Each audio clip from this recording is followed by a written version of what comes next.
રામ રામ પાર્ટીને કેમ છો બધા? મજામાં થઈશો. તો આપણા આજ તો નિશાળે રજા છે, કેમ કે દ્વિતીય પરીક્ષા હાલે છે અને કોમર્સ વાળાના આજે પેપર હતું એટલે અમારે આર્ટ્સ વાળાને રજા હોય. આપણને કઈ કોમર્સના વિષયો ફાવવાને એમાં શું ગણવું આ તેમ, એટલે આપણે સાદું સિમ્પલ આર્ટ્સ એટલે ઇતિહાસનું સમાજશાસ્ત્રનું એવું બધું આવે ભણ્યા રાખવાનું. એવું આપણે હોય તો છે એટલે કાંઈ વાંધો નહીં. કાલ તો છે હિન્દીનું પેપર, એમાં કઈ વાંચવાનું હોય નહીં.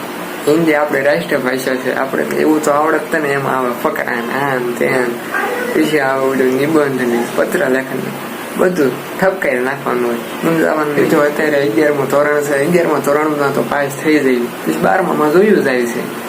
હવે તો ઘરમાં એકલા કંટાળો સડે છે, એટલે કઈક બહાર ગામમાં આટી ફેરી મેળવી તો દોસ્તો આપણા ગામમાં આટા મારવા નીકળી ગયા છે. જોઈ લો, અહીંયા અમારા ખોડિયાર મંદિર છે અને હું આઈન પર મંદિરની પાળે બાજુ આવી ગયો. અહીંયા મંદિરની પાળે આપણે રખડીએ. અહીંયા જો આવડું આ શમશાન છે, આ પાળીની ઓલી પર.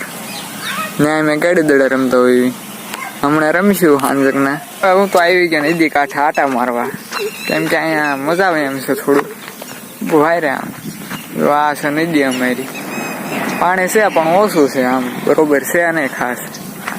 અહીંયા રેતી ધોવાય એટલે ખાડા પાડી દીધા છે. આ રેતીનું મશીન છે આવડું.